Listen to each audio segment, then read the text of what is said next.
Et si la seule chose qui vous sépare de la vie que vous désirez n'était pas le manque de temps, ni l'absence d'opportunités, mais simplement l'incapacité à commander à votre propre esprit? Combien de fois avez-vous promis à vous-même de changer, seulement pour retomber dans les mêmes schémas destructeurs quelques jours plus tard? Cette bataille intérieure que vous menez chaque matin, cette guerre entre ce que vous savez devoir faire et ce que vous finissez par faire, possède un nom précis, l'absence d'autodiscipline. Et ce que peu de gens comprennent, c'est que cette force invisible détermine absolument tout dans votre existence. L'autodiscipline n'est pas une qualité réservée aux êtres exceptionnels ou aux génies nés avec un don particulier. C'est une science exacte, une méthode que l'on peut apprendre, perfectionner et maîtriser. Selon les enseignements profonds qui ont transformé des millions de vies à travers le monde, il existe une approche systématique pour développer cette force intérieure, une technique qui commence par un principe fondamental: tout pouvoir réside dans l'esprit. Quand vous apprenez à diriger vos pensées avec précision, vous obtenez le contrôle absolu sur vos actions, vos habitudes et finalement votre destinée. Imaginez un instant pouvoir vous réveiller chaque matin avec une clarté totale sur vos objectifs, une énergie inébranlable pour les poursuivre, et une volonté de faire qui refuse tout compromis avec la médiocrité. Visualisez-vous capable de résister à n'importe quelle tentation, de surmonter n'importe quel obstacle, de persévérer malgré l'échec, la fatigue ou le découragement. Cette version de vous-même n'est pas une fiction lointaine, c'est une possibilité concrète qui attend simplement d'être activée par la bonne méthode. La question n'est donc pas de savoir si vous pouvez développer l'autodiscipline, mais plutôt quand allez-vous décider de prendre ce contrôle. Ce qui rend cette approche particulièrement puissante, c'est qu'elle ne repose pas sur la volonté brute ou l'effort constant qui épuise et finit par échouer. Elle s'appuie sur une compréhension profonde des lois mentales qui gouvernent le comportement humain. Quand Napoléon a consacré plus de 20 années de sa vie à étudier les hommes et les femmes les plus accomplis de son époque, il a découvert un secret troublant. Chacun d'entre eux maîtrisait parfaitement l'art de discipliner son esprit avant de discipliner ses actions. Ils avaient compris que la transformation extérieure était impossible sans une révolution intérieure, que le succès dans le monde matériel découlait directement de la domination du monde mental. Alors si vous ressentez cette frustration sourde de savoir que vous êtes capable de bien plus que ce que vous accomplissez actuellement, si vous en avez assez de voir vos résolutions s'évaporer comme la brume du matin, si vous êtes prêt à découvrir la méthode exacte qui sépare ceux qui rêvent de ceux qui réalisent, alors ce qui suit va transformer radicalement votre compréhension de vous-même. Car l'autodiscipline n'est pas une prison qui limite votre liberté, c'est la clé qui ouvre toutes les portes. Et aujourd'hui, vous allez apprendre comment forger cette clé avec une précision absolue. La première vérité que l'on doit saisir pour développer une autodiscipline authentique réside dans la reconnaissance d'un fait troublant. Nous ne sommes pas maîtres de notre esprit par défaut. Dès l'instant où nous ouvrons les yeux le matin, des milliers de pensées affluent sans invitation, des émotions surgissent sans permission, des impulsions nous poussent dans des directions que notre raison désapprouve. Cette anarchie mentale que nous considérons comme normale est en réalité la source de tous nos échecs, de toutes nos frustrations et de tous nos regrets. Tant que l'esprit demeure un territoire sauvage où règne le chaos, aucune discipline véritable ne peut s'établir dans notre vie. Cette réalité inconfortable explique pourquoi tant de personnes échouent malgré leurs bonnes intentions. Elles tentent de modifier leur comportement sans jamais s'attaquer à la source du problème, le manque de gouvernance mentale. C'est comme essayer de contrôler un navire agité par la tempête sans jamais prendre le gouvernail. Les vagues des circonstances extérieures, les courants des influences sociales et les vents des tentations continuent de dicter la direction, tandis que le capitaine reste spectateur de son propre naufrage. La méthode véritablement efficace commence donc par une prise de pouvoir radicale. Décidez consciemment que désormais, chaque pensée qui traverse votre esprit sera soit acceptée soit rejetée selon votre volonté délibérée. Ce principe fondamental, au cœur des enseignements qui ont façonné des générations de leaders, affirme que l'esprit humain possède une capacité extraordinaire, celle de choisir ses propres pensées. Contrairement à ce que la majorité croit, nous ne sommes pas condamnés à subir les pensées qui nous assaillent. Nous possédons un mécanisme de filtrage, une porte que nous pouvons fermer aux influences négatives et ouvrir uniquement aux idées constructives. Mais cette capacité, comme un muscle, s'atrophie dans l'inactivité et se renforce par l'exercice. Les personnes disciplinées ne sont pas nées avec un esprit obéissant, elles ont simplement décidé un jour de commencer l'entraînement. L'entraînement commence par une pratique apparemment simple mais d'une puissance redoutable, l'observation consciente de vos propres pensées.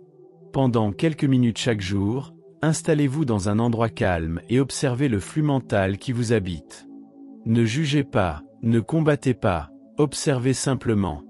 Vous découvrirez avec stupéfaction à quel point votre esprit ressemble à un animal indiscipliné qui saute d'une idée à l'autre sans logique ni direction. Cette prise de conscience constitue le premier pas vers la maîtrise, car on ne peut transformer ce que l'on refuse de voir. En devenant témoin de votre propre chaos mental, vous créez automatiquement une distance, un espace entre vous et vos pensées, et dans cet espace naît le pouvoir de choix.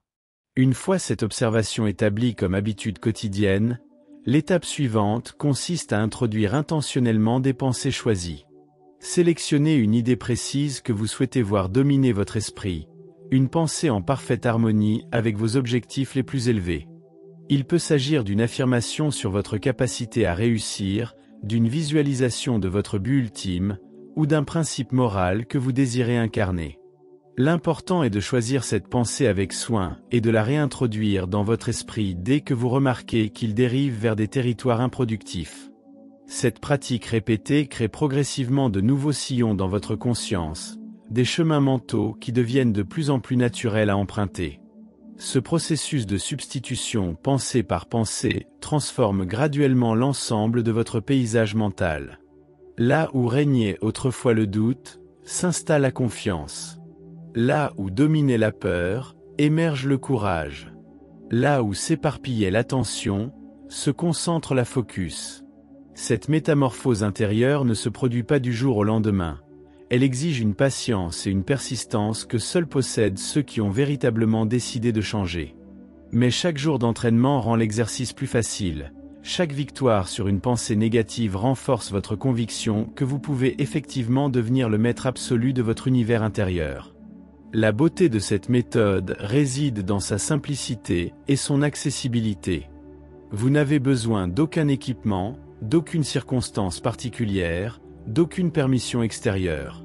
Que vous soyez riche ou pauvre, jeune ou âgé, éduqué ou autodidacte, cette capacité de diriger vos pensées vous appartient entièrement. C'est le grand égalisateur, le pouvoir démocratique que la nature a accordé à chaque être humain sans exception. Et pourtant, combien peu en font usage? Combien préfèrent rester prisonniers de leurs schémas mentaux destructeurs plutôt que de faire l'effort quotidien de reprendre les commandes? Ceux qui choisissent la voie de la maîtrise découvrent rapidement que l'autodiscipline n'est pas une contrainte mais une libération. Une fois que vous avez commencé à établir un certain contrôle sur vos pensées individuelles, la prochaine frontière à conquérir est celle de votre état d'esprit dominant. Car il ne suffit pas de filtrer occasionnellement une pensée négative pour transformer véritablement votre vie, vous devez créer un climat mental général qui favorise automatiquement l'émergence de pensées constructives. Imaginez votre esprit comme une terre cultivable. Vous pouvez arracher les mauvaises herbes une par une, mais si le sol reste fertile pour ces plantes indésirables, elles repousseront sans cesse. La solution durable consiste à modifier la composition même du sol mental pour qu'il devienne hostile aux pensées destructrices et accueillant pour les idées porteuses de succès. Cette transformation de votre terrain mental s'opère par la création délibérée d'une atmosphère psychologique saturée de positivité et d'ambition. Cela signifie entourer votre conscience d'influence qui renforce constamment les qualités que vous souhaitez développer. Les livres que vous lisez, les personnes avec qui vous conversez, les images que vous contemplez, les sons que vous écoutez, tout doit être choisi avec l'intention stratégique de nourrir votre esprit avec des éléments qui soutiennent vos objectifs. Cette curation consciente de votre environnement mental crée progressivement une forteresse psychologique où l'autodiscipline devient non pas un effort héroïque quotidien, mais une réponse naturelle et spontanée. Les enseignements qui ont guidé des milliers de personnes vers l'accomplissement insistent particulièrement sur l'importance de l'autosuggestion répétée. Cette technique consiste à imprégner votre subconscient d'instructions précises par la répétition systématique d'affirmations choisies. Contrairement à la pensée positive superficielle qui se contente de vœux pieux, L'autosuggestion stratégique utilise des formulations spécifiques, chargées d'émotions et répétées avec une régularité méthodique. Quand vous déclarez avec conviction, matin et soir, que vous possédez une discipline de fer, que vous accomplissez toujours ce que vous décidez, que vous contrôlez totalement vos impulsions, votre subconscient commence à accepter ces déclarations comme des faits et à ajuster votre comportement en conséquence. Ce qui rend cette approche particulièrement efficace, c'est qu'elle contourne les résistances du mental conscient qui doute et questionne. Votre esprit rationnel peut vous dire que vous n'êtes pas discipliné, que vous avez toujours échoué dans le passé, que vous manquez de volonté. Mais votre subconscient, cette partie profonde de votre psyché qui gouverne réellement vos actions automatiques, ne juge pas et n'analyse pas. Il accepte simplement les suggestions qui lui sont faites avec suffisamment de force émotionnelle et de répétition. En nourrissant votre subconscient avec des images de vous-même comme une personne parfaitement disciplinée, vous programmez littéralement votre système nerveux à manifester ces caractéristiques dans votre comportement quotidien. La clé pour que cette programmation fonctionne réside dans l'intensité émotionnelle avec laquelle vous effectuez vos autosuggestions. Des mots récités mécaniquement sans conviction ni sentiment ne pénètrent jamais au-delà de la surface de votre conscience. Mais quand vous prononcez vos affirmations avec une passion ardente, quand vous ressentez profondément la vérité de ce que vous déclarez, quand vous visualisez avec une clarté parfaite la version disciplinée de vous-même, alors ces impressions s'enfoncent dans les couches les plus profondes de votre être et commencent à restructurer votre personnalité depuis l'intérieur. C'est ainsi que se créent les transformations permanentes, non par la force brute de la volonté qui s'épuise, mais par la reprogrammation intelligente de votre système nerveux. Cette méthode exige une foi profonde dans le processus, même lorsque les résultats immédiats ne sont pas visibles. Pendant les premières semaines d'application rigoureuse de l'autosuggestion, vous continuerez probablement à agir selon vos anciens schémas. Votre comportement extérieur semble contredire les affirmations que vous répétez avec ferveur. C'est le moment où la plupart abandonnent, concluant que la technique ne fonctionne pas. Mais ceux qui persistent avec une foi inébranlable finissent par atteindre un point de bascule, un moment où soudainement, presque miraculeusement, leurs actions commencent à s'aligner spontanément avec les qualités qu'ils ont programmées dans leur subconscient. La discipline devient alors aussi naturelle que respirer. L'accumulation de ces pratiques quotidiennes, l'observation des pensées combinée à l'autosuggestion émotionnelle, crée un momentum psychologique qui s'auto-renforce. Chaque petit succès dans le contrôle d'une impulsion renforce votre conviction que vous êtes effectivement discipliné, ce qui facilite le prochain acte de maîtrise. Cette spirale ascendante transforme progressivement votre identité même. Vous ne vous contentez plus de pratiquer la discipline, vous devenez une personne disciplinée. Et cette différence, apparemment subtile, change absolument tout. Car quand l'autodiscipline fait partie intégrante de votre identité, elle ne nécessite plus d'efforts conscients, elle s'exprime automatiquement dans chaque situation, devenant votre réponse par défaut face aux défis de la vie. Au-delà du contrôle des pensées et de la programmation du subconscient, l'autodiscipline authentique repose sur un troisième pilier fondamental, la clarté absolue de votre objectif principal. Car la discipline sans direction est comme un fleuve puissant sans lit défini. Elle disperse son énergie dans toutes les directions sans jamais accomplir de transformation véritable. La force de volonté ne peut se manifester pleinement que lorsqu'elle est canalisée vers un but précis, défini avec une netteté cristalline et chargée d'une intensité émotionnelle suffisante pour commander l'attention de toutes vos facultés mentales. Sans cette boussole intérieure qui indique constamment le nord magnétique de vos aspirations, vous flotterez inévitablement au gré des vents changeants des circonstances extérieures. La définition d'un objectif principal déterminant ne consiste pas simplement à écrire quelques vœux vagues sur une feuille de papier. Il s'agit d'un processus rigoureux qui exige une introspection profonde et une honnêteté impitoyable avec soi-même. Vous devez identifier ce que vous désirez vraiment accomplir dans votre existence, non pas ce que la société attend de vous, non pas ce que vos parents ont rêvé pour vous, mais ce que votre âme authentique réclame avec une urgence qui ne peut être ignorée. Cet objectif doit être suffisamment grand pour capturer votre imagination, suffisamment spécifique pour guider vos décisions quotidiennes, et suffisamment significatif pour justifier les sacrifices que son accomplissement exigera inévitablement. Une fois cet objectif identifié, la méthode préconisée par les principes éprouvés du succès exige que vous le mettiez par écrit avec une précision méticuleuse. Décrivez exactement ce que vous voulez réaliser, à quelle date précise vous comptez l'atteindre, et ce que vous êtes prêt à donner en échange de cette réalisation. Car rien dans cet univers ne s'obtient gratuitement, chaque accomplissement possède un prix, et la discipline commence par l'acceptation lucide de payer ce prix sans ressentiment ni hésitation. En couchant votre objectif sur le papier, vous le faites passer du royaume nébuleux des rêves à la réalité tangible d'un plan concret. Vous créez un contrat sacré entre vous et votre destinée. Mais l'écriture ne suffit pas, vous devez ensuite lire cette déclaration d'objectif au moins 2 fois par jour, matin et soir, avec une concentration totale et une émotion intense. Chaque lecture doit être accompagnée d'une visualisation vivide de vous-même ayant déjà atteint cet objectif. Voyez-vous dans les moindres détails vivant la vie que vous aurez créée, ressentez les émotions de satisfaction et d'accomplissement, entendez les sons de votre nouvel environnement, percevez les sensations physiques de votre succès. Cette immersion sensorielle complète dans votre futur désiré imprime l'image si profondément dans votre subconscient qu'il commence à considérer cette réalité future comme déjà existante et à orienter automatiquement vos choix quotidiens vers sa manifestation concrète. Cette pratique transforme radicalement votre relation avec l'autodiscipline. Soudainement, résister à une tentation cesse d'être un sacrifice pénible pour devenir un choix évident. Quand votre esprit est saturé de l'image vivante de votre objectif ultime, quand vous pouvez voir clairement comment chaque petit acte de discipline vous rapproche de cette vision tandis que chaque indulgence vous en éloigne, la décision devient simple. Vous ne renoncez pas au plaisir immédiat par pure volonté héroïque, vous choisissez consciemment la satisfaction supérieure et durable de la réalisation de votre destinée. La discipline devient alors non pas une privation, mais un investissement intelligent dans votre futur idéal. Ce changement de perspective explique pourquoi certaines personnes semblent posséder une discipline surhumaine alors qu'elles affirment ne faire aucun effort particulier. Le secret réside dans la puissance de leur vision.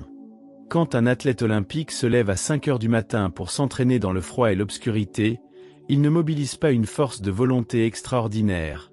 Il est simplement tiré par l'attraction magnétique de son rêve de monter sur le podium. Quand un entrepreneur travaille 16 heures par jour pendant des années sans vacances, il ne se martyrise pas. Il participe avec joie à la création de la réalité qu'il a conçue dans son esprit. La vraie discipline ne provient jamais de la contrainte extérieure mais de la clarté intérieure, du pouvoir hypnotique d'une vision si convaincante qu'elle rend toute autre option inacceptable. L'absence de cette vision claire explique l'échec de la majorité. Ils tentent de se discipliner pour des objectifs qu'ils n'ont jamais vraiment définis, pour des buts empruntés à d'autres, pour des ambitions qui ne résonnent pas avec leur être profond. Dans ces conditions, la moindre tentation devient insurmontable car rien de suffisamment puissant ne s'y oppose. C'est pourquoi la première action de quiconque désire développer une autodiscipline véritable doit être de s'arrêter, de descendre dans les profondeurs de son âme, et d'en extraire cette perle rare, l'objectif principal qui donne un sens à toute son existence. Une fois cette perle découverte et polie par la précision de la définition écrite et l'émotion de la visualisation répétée, la discipline cesse d'être un problème pour devenir une conséquence naturelle et inévitable. Maintenant que les fondations mentales sont établies, le contrôle des pensées, la programmation subconsciente et la clarté de l'objectif, l'étape suivante consiste à traduire cette architecture intérieure en systèmes comportementaux concrets. Car la transformation véritable exige un pont entre le monde invisible de l'esprit et le monde visible de l'action, entre l'intention et la manifestation. Ce pont se construit par l'établissement méthodique de rituels quotidiens non négociables, des séquences d'actions précises qui s'exécutent automatiquement indépendamment de votre état émotionnel du moment. Ces rituels deviennent les rails sur lesquels votre vie roule vers le succès, éliminant le besoin constant de prendre des décisions et préservant votre énergie mentale pour les défis véritablement importants. La création de ces rituels commence par l'identification des actions spécifiques qui contribuent directement à la réalisation de votre objectif principal. Si votre but est la santé physique optimale, vos rituels incluront nécessairement l'exercice quotidien, la préparation de repas nutritifs et des heures de sommeil régulières. Si vous visez l'excellence professionnelle, Vos rituels comprendront des périodes dédiées à l'apprentissage continu, à la pratique délibérée de vos compétences clés, et à la planification stratégique. L'important est de sélectionner peu d'actions mais de s'engager à les exécuter avec une régularité absolue, car c'est la répétition constante qui transforme l'effort conscient en habitude automatique, et l'habitude automatique en trait de caractère permanent. Le secret pour installer ces rituels avec succès réside dans le concept de déclencheurs environnementaux. Plutôt que de compter sur votre motivation fluctuante ou votre mémoire défaillante, vous créez des indices externes qui activent automatiquement le comportement désiré. Placez vos vêtements de sport à côté de votre lit pour que les voir au réveil déclenchent immédiatement votre séance d'exercice. Préparez votre espace de travail la veille pour qu'en vous asseyant le matin, vous glissiez sans friction dans votre période de travail profond. Programmez des rappels sur votre téléphone pour vos moments de visualisation et d'autosuggestion. Ces structures externes compensent les faiblesses naturelles de la volonté humaine et créent un système qui fonctionne même quand vous êtes fatigué, découragé ou distrait. La philosophie enseignée par Napoléon, il insiste particulièrement sur l'importance de commencer chaque journée par ce qu'il appelait la période de réflexion matinale. Avant de permettre au chaos du monde extérieur d'envahir votre conscience, avant de vérifier vos messages ou de consulter les nouvelles, vous devez consacrer au moins 30 minutes à la fortification de votre forteresse mentale. Durant cette période sacrée, vous relisez votre objectif principal avec émotion, vous pratiquez vos visualisations, vous effectuez vos autosuggestions, vous observez vos pensées et vous planifiez votre journée en accord avec vos priorités véritables. Cette pratique matinale établit le ton psychologique de toute votre journée, créant un momentum positif qui persiste même face aux inévitables défis et contrariétés que vous rencontrerez. L'autre moment critique qui mérite un rituel structuré est la transition entre la fin de votre journée de travail et votre soirée. C'est typiquement durant cette période que la discipline s'effondre, quand la fatigue accumulée affaiblit votre résolution et que les tentations semblent irrésistibles. Au lieu de permettre à cette transition de se produire de manière chaotique, créez une séquence spécifique d'actions qui vous permettent de décompresser sainement tout en maintenant vos standards. Cela peut inclure une brève marche méditative, une session d'exercice léger, ou la pratique d'un hobby créatif qui recharge vos batteries mentales. Le principe fondamental est de planifier votre repos et votre détente avec la même rigueur que vous planifiez votre travail productif, car une discipline authentique reconnaît que la récupération fait partie intégrante de la performance durable. Ces rituels doivent être inscrits dans un emploi du temps précis, traités avec le même sérieux que des rendez-vous professionnels non négociables. Beaucoup de gens traitent leurs engagements envers eux-mêmes comme optionnels, des choses agréables à faire si le temps le permet, tandis qu'ils honorent religieusement leurs engagements envers les autres. Cette hiérarchie inversée des priorités garantit l'échec. La véritable autodiscipline exige que vous deveniez votre propre priorité absolue, que vous respectiez vos rituels avec plus de fermeté, encore que vous ne respectez les demandes externes. Car si vous ne vous montrez pas pour vous-même, si vous trahissez constamment vos propres engagements, vous détruisez progressivement votre confiance en votre capacité à tenir parole, et sans cette confiance fondamentale, aucune réussite significative n'est possible. La beauté de ces systèmes ritualisés est qu'ils réduisent drastiquement la quantité de discipline consciente nécessaire au quotidien. Une fois qu'un rituel est solidement établi, il s'exécute presque par lui-même, libérant votre énergie mentale pour des décisions plus complexes et créatives. Vous cessez de débattre chaque matin si vous allez ou non faire de l'exercice, vous le faites simplement, de la même manière automatique que vous vous brossez les dents. Cette automatisation de la discipline crée un effet de levier extraordinaire, permettant à des gens ordinaires d'accomplir des résultats extraordinaires non par des actes héroïques sporadiques, mais par la puissance cumulative de petites actions quotidiennes répétées avec une constance inébranlable à travers les mois et les années. Au cœur de la méthode pour développer l'autodiscipline se trouve une vérité souvent négligée mais absolument cruciale, l'importance de la maîtrise des émotions. Car vous pouvez posséder une clarté parfaite sur vos objectifs, des rituels quotidiens impeccables et un contrôle remarquable de vos pensées conscientes, mais si vos émotions restent un territoire sauvage et incontrôlé, elles saboteront systématiquement vos meilleurs efforts. Les émotions sont les forces les plus puissantes qui habitent l'esprit humain, capables de balayer en quelques secondes des résolutions construites pendant des mois. Une vague de colère peut détruire des relations précieuses, un accès de peur peut anéantir des opportunités uniques, une montée de désespoir peut mettre fin prématurément à des projets prometteurs. La maîtrise émotionnelle ne signifie pas la suppression ou le déni de vos sentiments. Stratégie non seulement impossible mais également dangereuse car les émotions refoulées finissent toujours par exploser de manière imprévisible et destructrice. Il s'agit plutôt de développer la capacité de ressentir pleinement vos émotions tout en conservant le contrôle de vos réactions comportementales. Vous pouvez éprouver une colère intense sans céder à l'impulsion de dire des mots blessants que vous regretterez. Vous pouvez ressentir une peur profonde sans permettre à cette peur de paralyser votre action.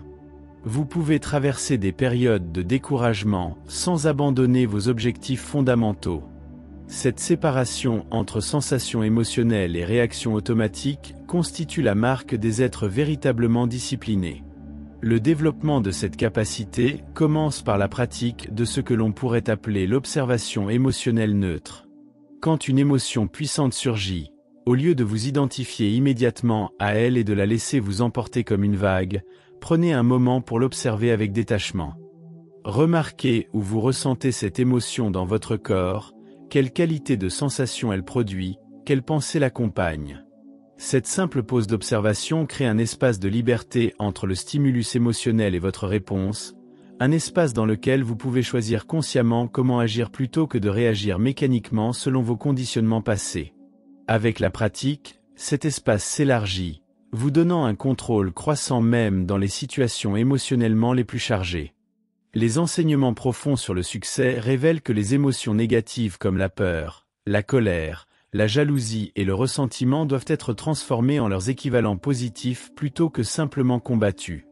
La peur peut être transmutée en prudence sage, la colère en détermination constructive, la jalousie en ambition inspirée.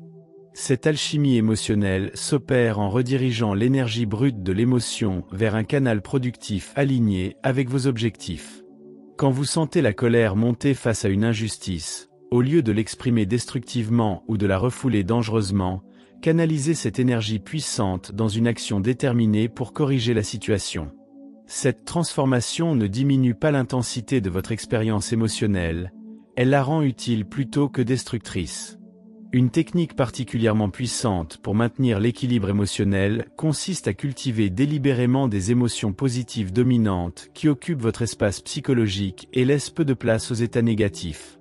L'enthousiasme pour votre travail, la gratitude pour vos bénédictions actuelles, l'amour pour les personnes importantes de votre vie, la foi en votre capacité à surmonter les obstacles, ces sentiments élevés doivent être nourris quotidiennement par des pratiques intentionnelles. Commencez chaque journée en énumérant mentalement ou par écrit 3 choses pour lesquelles vous êtes reconnaissant. Recherchez activement des raisons de vous enthousiasmer pour vos projets en cours. Rappelez-vous régulièrement des victoires passées qui prouvent votre résilience.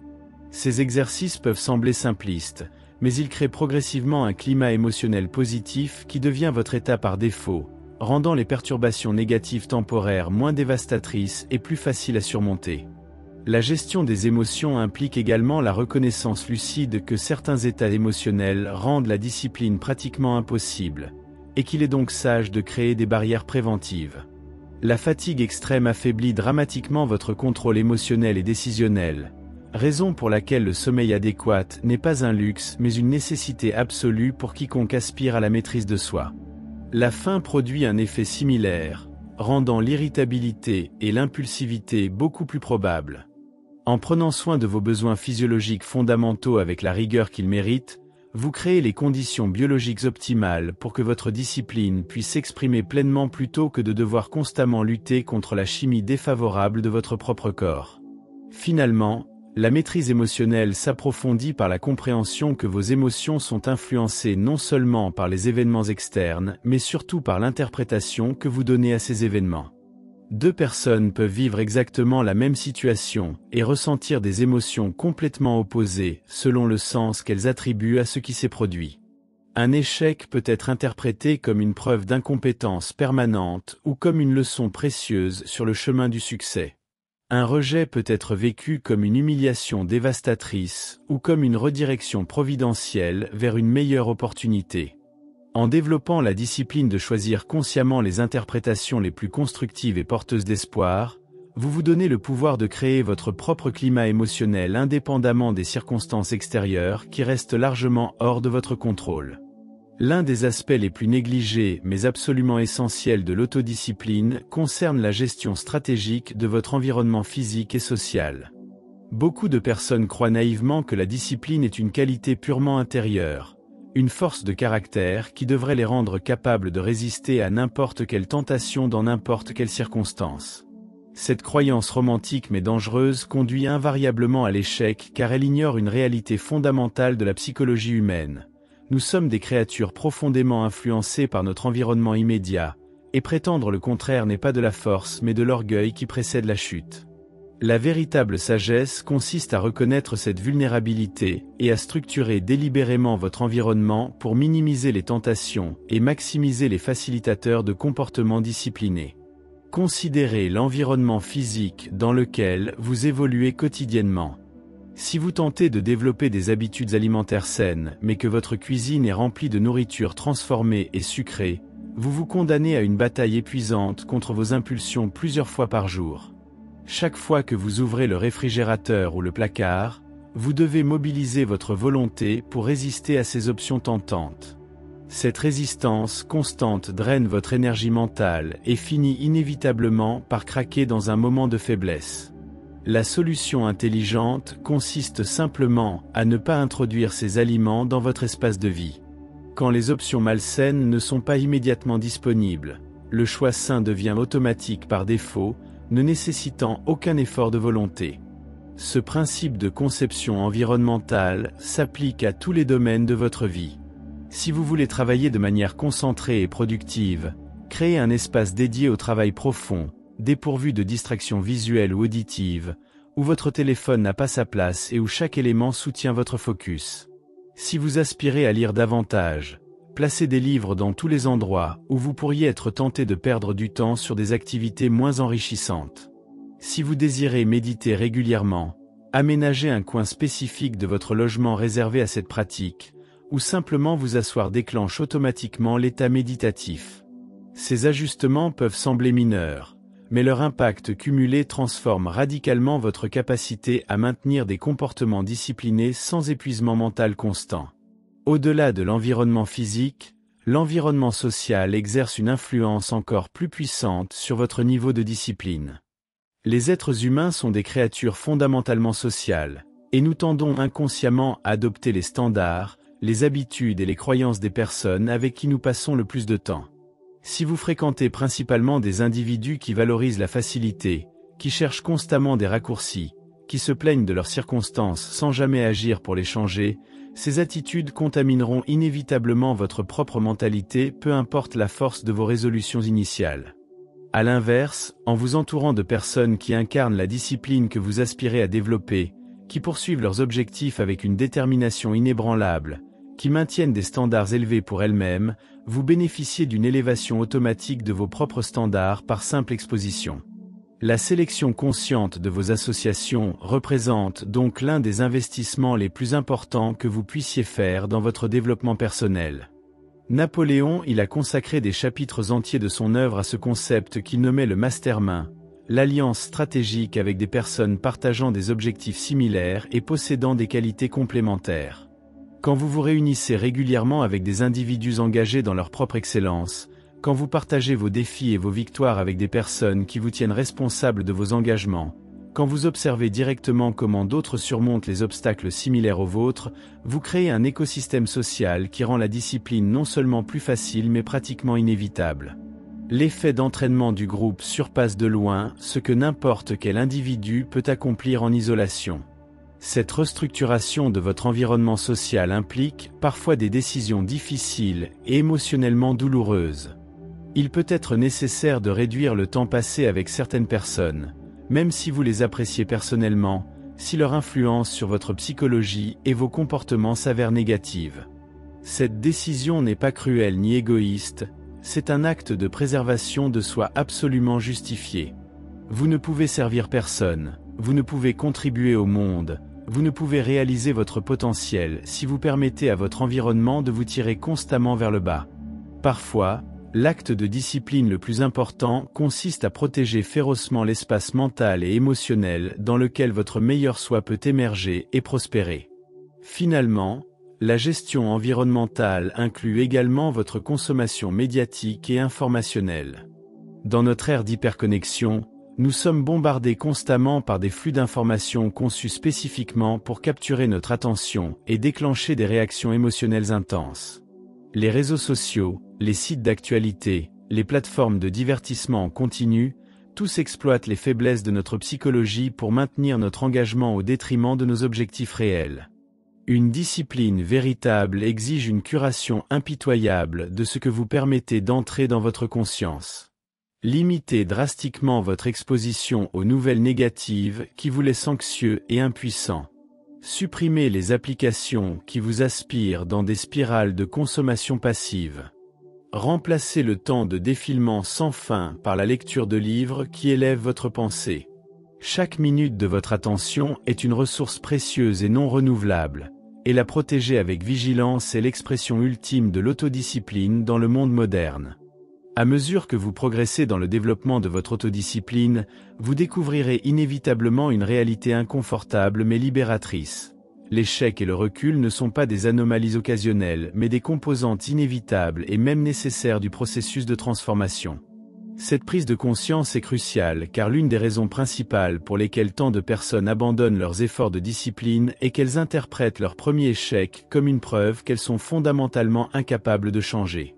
Elles se lancent avec un enthousiasme débordant, maintiennent leur nouveau comportement pendant quelques jours ou semaines, puis succombent à une tentation ou manquent un de leurs rituels, et cette rupture unique devient dans leur esprit la confirmation de leur incompétence permanente, justifiant l'abandon complet de tous leurs efforts. Cette interprétation catastrophique d'un faux pas temporaire révèle une méconnaissance profonde de la nature réelle du changement humain. La transformation authentique ne se produit jamais selon une ligne droite ascendante, elle suit plutôt une trajectoire en dents de scie, avec des périodes de progrès rapides suivies de rechutes temporaires, des moments de clarté absolue alternant avec des phases de confusion et de doute. Ce schéma n'indique pas que vous échouez, il signifie simplement que vous êtes humain, que vous participez au processus normal par lequel s'opèrent toutes les évolutions significatives. Les personnes qui réussissent finalement à établir une discipline solide ne sont pas celles qui n'ont jamais trébuché, ce sont celles qui ont appris à se relever rapidement après chaque chute, à extraire les leçons de chaque erreur, et à reprendre leur progression avec une détermination renouvelée plutôt que de se complaire dans l'autoflagellation stérile. La clé pour naviguer ces inévitables moments de recul réside dans ce que vous pourriez appeler la résilience disciplinée, la capacité à rebondir rapidement sans perdre de temps ni d'énergie en culpabilité ou en rationalisation. Quand vous rompez un de vos engagements envers vous-même, résistez à la tentation de vous lancer dans une spirale de pensées négatives sur votre faiblesse de caractère. Observez simplement le fait objectivement, identifiez les facteurs qui ont contribué à cette rupture, ajustez votre système pour réduire la probabilité de répétition, puis recommencez immédiatement. L'espace temporel entre l'échec et la reprise détermine largement votre trajectoire à long terme. Ceux qui attendent le lundi suivant, ou le 1er du mois prochain, ou la nouvelle année pour recommencer ont déjà perdu, car chaque jour de délai renforce le schéma d'abandon et affaiblit leur confiance en leur capacité de changement. Cette approche de l'échec comme information plutôt que comme identité s'inspire directement de la philosophie pragmatique qui anime les enseignements sur le succès. Chaque revers contient des données précieuses sur les faiblesses de votre système actuel, sur les situations qui testent le plus durement votre résolution, sur les besoins non satisfaits qui créent des vulnérabilités. Un individu véritablement engagé dans son développement accueille ces informations avec gratitude plutôt qu'avec honte, car elles lui permettent d'affiner continuellement son approche. Peut-être découvrez-vous que votre discipline s'effondre systématiquement le soir, révélant la nécessité de meilleurs rituels de transition. Peut-être constatez-vous que certaines situations sociales sapent invariablement votre résolution, indiquant le besoin de préparer des stratégies spécifiques pour ces contextes. Chaque échec devient ainsi un professeur précieux qui accélère votre maîtrise plutôt qu'un juge sévère qui vous condamne. Au-delà de la gestion immédiate des échecs individuels, le développement d'une autodiscipline durable exige également la cultivation d'une patience stratégique avec le processus global de transformation. Dans notre culture d'instantanéité, nous avons été conditionnés à attendre des résultats rapides de tout effort que nous entreprenons. Quand nous ne voyons pas de changement dramatique après quelques semaines de pratique disciplinée, nous concluons que nos efforts sont vains et abandonnons prématurément. Cette impatience ignore la réalité que les transformations les plus profondes et durables se produisent lentement, presque imperceptiblement, s'accumulant jour après jour jusqu'à ce que soudainement, après des mois de progression invisible, un seuil critique soit franchi et le changement devienne soudain évident pour tous. Pensez à un arbre de bambou chinois, exemple souvent utilisé pour illustrer ce principe. Après avoir planté la graine, vous devez l'arroser et la fertiliser chaque jour pendant 5 années complètes sans voir la moindre pousse émerger du sol. Un observateur externe conclurait que vos efforts sont totalement inutiles, que la graine est morte ou défectueuse. Mais sous la surface, invisible à l'œil, un système racinaire massif et complexe se développe, créant les fondations nécessaires pour supporter ce qui vient ensuite. Puis, durant la 5e année, l'arbre jaillit soudainement du sol et atteint une hauteur de 25 mètres en seulement 6 semaines. La question pertinente n'est pas de savoir s'il a poussé en 6 semaines ou en 5 ans, la vérité est qu'il a nécessité les 5 années complètes pour construire l'infrastructure qui a rendu possible cette croissance explosive apparente. Votre développement de l'autodiscipline suit exactement ce même schéma. Les premiers mois peuvent sembler produire peu de résultats visibles malgré vos efforts constants.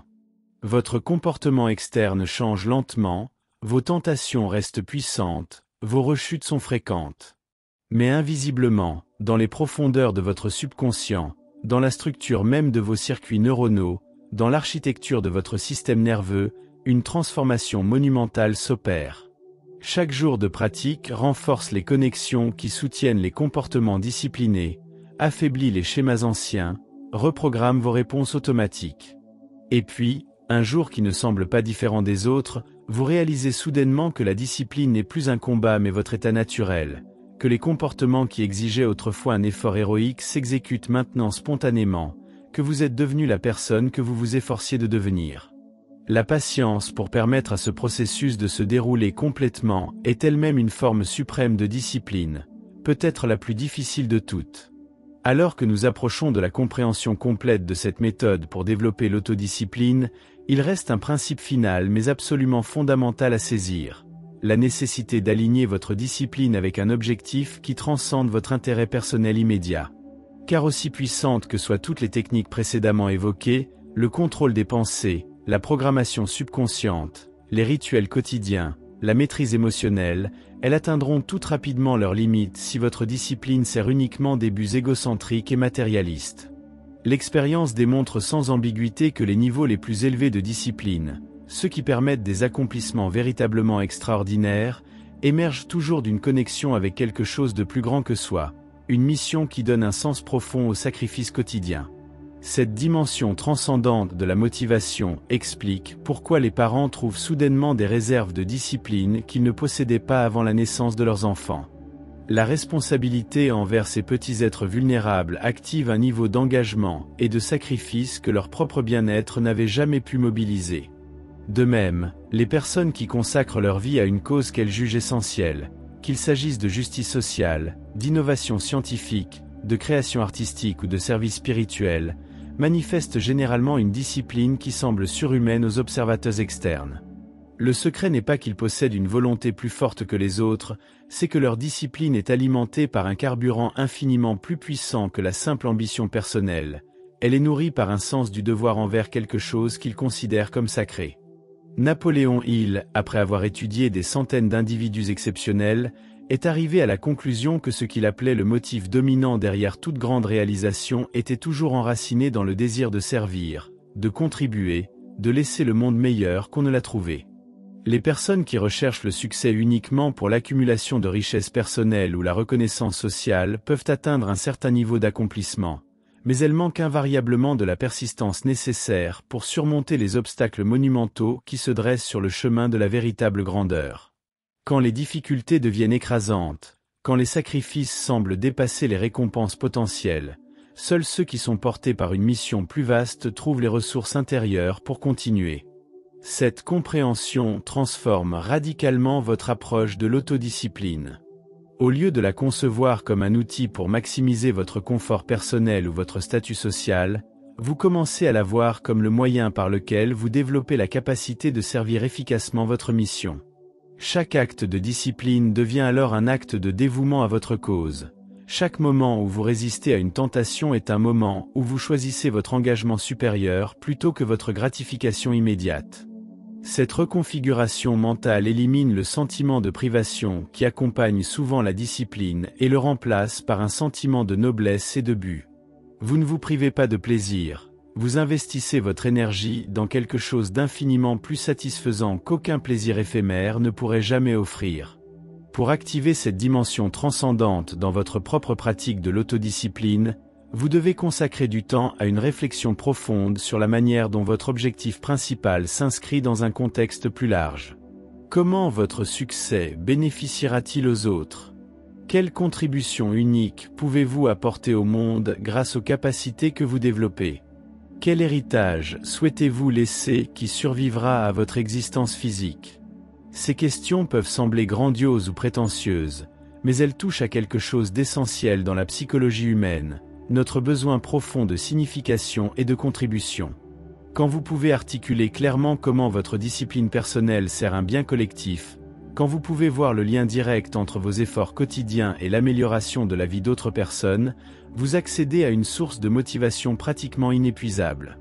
Cette orientation vers le service ne diminue en rien l'importance de vos objectifs personnels légitimes, elle les enrichit simplement d'une dimension supplémentaire qui les rend plus puissants et durables. Un entrepreneur qui construit son entreprise uniquement pour devenir riche peut perdre sa motivation une fois qu'il atteint un certain niveau de confort financier. Mais un entrepreneur qui voit son entreprise comme un véhicule pour créer des emplois significatifs, pour résoudre des problèmes réels, pour élever les standards de son industrie, trouve toujours de nouvelles raisons de persévérer car sa mission n'a pas de point final définitif. Un athlète qui s'entraîne seulement pour gagner des médailles peut s'effondrer après une défaite majeure. Mais un athlète qui se voit comme un exemple inspirant pour les jeunes, comme un ambassadeur de son sport, comme quelqu'un qui repousse les limites du possible humain, trouve la force de se relever après chaque échec car sa contribution s'étend bien au-delà de ses résultats individuels. En intégrant cette dimension de service dans votre quête de discipline, vous complétez le cercle et unifiez tous les éléments de la méthode en un système cohérent et auto-renforçant. Votre contrôle des pensées vous permet de maintenir le focus sur votre mission. Votre programmation subconsciente aligne votre être profond avec votre engagement à servir. Vos rituels quotidiens deviennent des actes de préparation pour accomplir votre contribution unique. Votre maîtrise émotionnelle vous permet de rester stable face aux défis inévitables de toute entreprise significative. Votre environnement soigneusement structuré soutient votre capacité à donner le meilleur de vous-même. Et votre résilience face aux échecs découle de la conviction profonde que votre mission est trop importante pour être abandonnée à cause de revers temporaires. Toutes ces composantes s'assemblent pour créer une forteresse de discipline qui devient pratiquement impénétrable, non par rigidité mais par l'alignement parfait entre vos actions quotidiennes et votre raison d'être la plus profonde. Et voilà où nous mène ce voyage à travers les territoires profonds de l'esprit humain et les mécanismes précis par lesquels une personne ordinaire se transforme en être de discipline extraordinaire. Ce que vous avez découvert ici n'est pas une collection de trucs superficiels ou de raccourcis magiques, c'est une architecture complète pour la reconstruction de votre caractère depuis ses fondations les plus profondes. Chaque élément de cette méthode, du contrôle initial des pensées jusqu'à l'alignement final avec une mission transcendante, forme un maillon essentiel dans une chaîne qui, une fois complète, devient pratiquement incassable. Mais comme toute architecture, elle n'existe que sur le papier jusqu'à ce que quelqu'un décide de la construire dans la réalité concrète de sa vie quotidienne. La question qui résonne maintenant dans l'espace entre ces mots et votre action future est simple mais absolument déterminante. Allez-vous permettre à ces enseignements de demeurer de simples concepts intellectuels, des idées intéressantes que vous avez trouvées fascinantes pendant quelques minutes avant de retourner à vos schémas habituels? Ou allez-vous faire le choix courageux et rare de les implémenter avec la rigueur qu'ils méritent, de les tester dans le laboratoire de votre propre existence, de leur donner la chance de transformer effectivement la personne que vous êtes en la personne que vous êtes capable de devenir? Cette décision, prise maintenant dans ce moment précis, déterminera si dans un an vous regarderez en arrière avec la satisfaction profonde d'avoir réellement changé, ou avec le regret amer d'avoir encore une fois laissé passer une opportunité de transformation. Comprenez que la méthode fonctionne, cela a été prouvé des milliers de fois par des personnes qui sont parties de points de départ bien plus défavorables que le vôtre et qui ont néanmoins atteint des sommets que vous admirez. La variable inconnue n'est jamais l'efficacité des principes, c'est toujours la qualité de l'application, la constance de l'effort, la profondeur de l'engagement. Napoléon, il a passé plus de 20 ans à distiller la sagesse des plus grands accomplisseurs de son époque précisément pour que vous n'ayez pas à redécouvrir ces principes par tâtonnements douloureux. Tout ce qui est requis de vous est la décision de faire confiance au processus suffisamment longtemps pour permettre à sa magie de se manifester dans votre vie, de persister à travers les doutes inévitables et les rechutes temporaires jusqu'à ce que vous atteigniez le point de bascule où la discipline devient votre nouvelle nature plutôt qu'un effort contre nature. L'autodiscipline que vous développerez par cette méthode ne sera pas une cage qui limite votre spontanéité ou écrase votre créativité, contrairement à ce que craignent ceux qui ne l'ont jamais véritablement expérimenté. Elle sera au contraire la clé qui déverrouille votre potentiel complet, l'outil qui vous permet de transformer vos visions les plus audacieuses en réalité tangible, la force qui vous rend capable de tenir vos promesses les plus sacrées envers vous-même et envers ceux qui comptent sur vous. Chaque domaine de votre existence, des plus matériels aux plus spirituels, s'améliorera naturellement quand vous deviendrez maître de votre esprit, car c'est de ce centre invisible que rayonne tout ce qui se manifeste dans votre vie extérieure.